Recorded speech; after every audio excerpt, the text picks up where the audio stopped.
آج ہم خدا کے زندہ کلام میں سے پڑھیں گے دوسرا پطرس اس کا 3 باب، مسیح کی آمد ثانی کا وعدہ۔ اے عزیزو، اب میں تمہیں یہ دوسرا خط لکھتا ہوں اور یاد دہانی کے طور پر دونوں خطوں سے تمہارے صاف دلوں کو ابھارتا ہوں کہ تم ان باتوں کو جو پاک نبیوں نے پیشتر کہیں اور خداوند اور منجی کے ان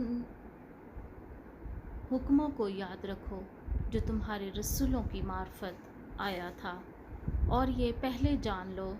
کہ آخر دنوں میں ایسے ہنسی ٹھٹھا کرنے والے آئیں گے جو اپنی خواہشوں کے موافق چلیں گے اور کہیں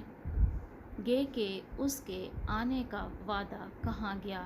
کیونکہ جب سے باپ دادا سوئے ہیں اس وقت سے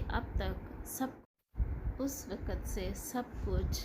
اب تک ویسا ہی ہے جیسا خلقت سے شروع سے تھا۔ وہ تو جان بوجھ کر یہ بھول گئے کہ خدا کے کلام کے ذریعہ سے آسمان قدیم سے موجود ہیں اور زمین پانی میں سے بنی اور پانی میں قائم ہے۔ انہی کے ذریعہ سے اس زمانہ کی دنیا ڈوب کر ہلاک ہوئی، مگر اس وقت کے آسمان اور زمین اسی کلام کے ذریعہ سے اس لیے رکھے ہیں کہ جلائے جائیں اور وہ بے دین آدمیوں کی عدالت اور ہلاکت کے دن تک محفوظ رہیں۔ اے عزیزو، یہ خاص بات تم پر پوشیدہ نہ رہے کہ خداوند کے نزدیک ایک دن 1000 برس کے برابر ہے اور 1000 برس ایک دن کے برابر۔ خداوند اپنے وعدوں میں دیر نہیں کرتا جیسی دیر بعض لوگ سمجھتے ہیں، بلکہ تمہارے بارے میں تحمل کرتا ہے، اس لیے کہ کسی کی ہلاکت نہیں چاہتا بلکہ یہ چاہتا ہے کہ سب کی توبہ تک نوبت پہنچے۔ لیکن خداوند کا دن چور کی طرح آ جائے گا، اس دن آسمان بڑے شور و غل کے ساتھ برباد ہو جائیں گے اور اجرام فلک حرارت کی شدت سے پگھل جائیں گے اور زمین اور اس پر کے کام جل جائیں گے۔ جب یہ سب چیزیں اس طرح پگھلنے والی ہیں تو تمہیں پاک چال چلن اور دینداری میں کیسا کچھ ہونا چاہیے،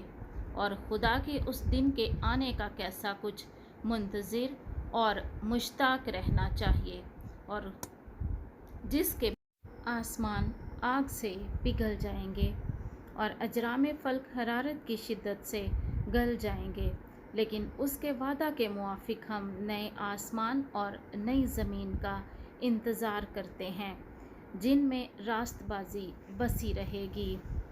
پس اے عزیزو، چونکہ تم ان باتوں کے منتظر ہو، اس لیے اس کے سامنے اطمینان کی حالت میں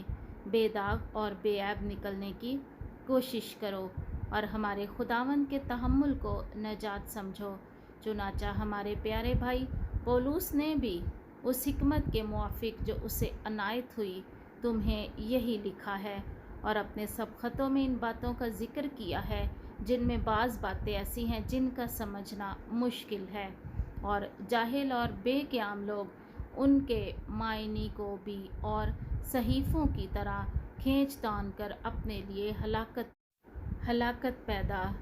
کرتے ہیں۔ پس اے عزیزو، چونکہ تم پہلے سے آگاہ ہو، اس لیے ہوشیار ہو تاکہ بے دینوں کی گمراہی کی طرف کھنچ کر اپنی مضبوطی کو چھوڑ نہ دو، بلکہ ہمارے خداوند اور منجی یسوع مسیح کے فضل اور عرفان میں بڑھتے جاؤ۔ اسی کی تمجید اب بھی ہو اور ابد تک ہوتی رہے، آمین۔